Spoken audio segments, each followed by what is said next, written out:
Κοίταξε τώρα πώς κουμπώνει το ένα θέμα δίπλα στο άλλο μαζί σου και με τον Κωστή.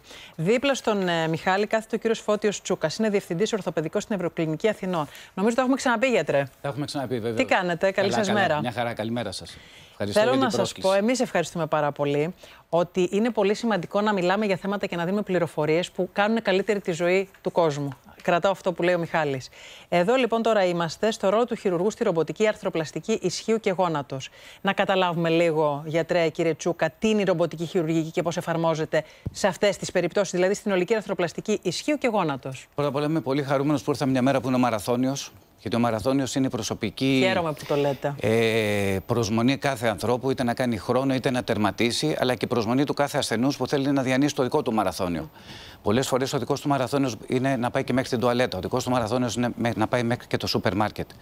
Πολύ σημαντικό αυτό που είπε ο κ. Κεφαλογιάννης και κουμπώνει ακριβώς ότι η κίνηση είναι ζωή, η ζωή είναι κίνηση. Άρα λοιπόν σημαίνει είναι άκρως απαραίτητο η μυϊκή ενδυνάμωση του ασθενούς. Η ρομποτική χειρουργική λοιπόν. Δεν θα μακρηγορήσω, είναι γνωστή. Είναι γνωστή περίπου 11-12 χρόνια. Είναι ένα εργαλείο αιχμής το οποίο μας βοηθάει, το οποίο το καθοδηγεί ο εξειδικευμένος έμπειρος ορθοπαιδικός χειρουργός. Είναι ένα εργαλείο και οι ομάδες των χειρουργών, οι ομάδες των ενησιολόγων έχουν σαν σκοπό, χρησιμοποιώντας και αυτό το εργαλείο, να προσφέρουν στον ασθενή μία ασφαλή, γρήγορη επανένταξη στην προηγούμενη του ζωή. Δηλαδή είναι αυτό που λέμε το λεγόμενο πρωτόκολλο fast track. Θα πούμε ότι είναι πολύ καλύτερο από τα παλιά χειρουργία, να το καταλάβει και ο κόσμος. Θα σας απαντήσω ακριβώς με νούμερα. Ναι, ότι δηλαδή μένεις λιγότερο στο νοσοκομείο, έχεις λιγότερες επιλογές. Βεβαίως. Και δεν χειρουργεί το ρομπότ, να μην τρομάζει ο κόσμος. Βεβαίως. Ο γιατρός χειρουργεί. Βεβαίως, βεβαίως. Κοιτάξτε να δείτε, όταν εμφανίστηκε πρώτη φορά το Φεβρουάριο του 2014, υπήρχαν έτσι κάποιες δειλές προσεγγίσεις. Τώρα λοιπόν, αφού έχουμε κλείσει 10 χρόνια, αν μιλήσουμε με νούμερα, ο βαθμός ικανοποίησης του ασθενούς είναι 97,5% με τη χρήση ρομποτικής χειρουργικής, έναντι της συμβατικής που είναι 86%.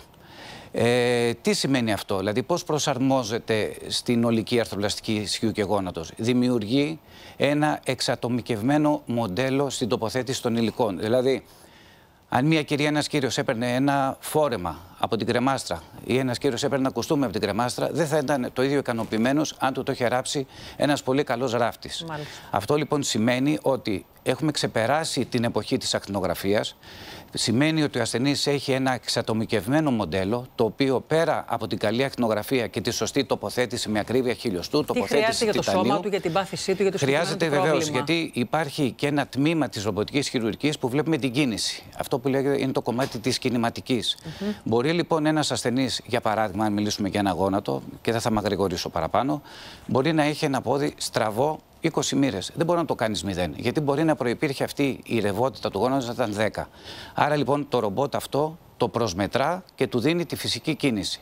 Άρα λοιπόν η ικανοποίηση από το χειρουργείο αυτό έγκυται σε μια φυσική κίνηση, η οποία σε συνδυασμό τη μικρή νοσηλεία, από 1 μέχρι 2 μέρες πια, έναντι της εβδομάδος, χωρίς να ταλαιπωρείται ιδιαίτερα ο ασθενής, βιώνει ένα πολύ καλό αποτέλεσμα. Βέβαια, όλοι οι ασθενείς δεν είναι ίδιοι. Δεν μπορεί ένας ασθενής 80 χρονών και να πονάει και η δεξιά του πλευρά και η αριστερή του πλευρά να κινητοποιηθεί το ίδιο καλά με κάποιον που είναι 50 χρονών και υποφέρει μόνο από μία άρθρωση.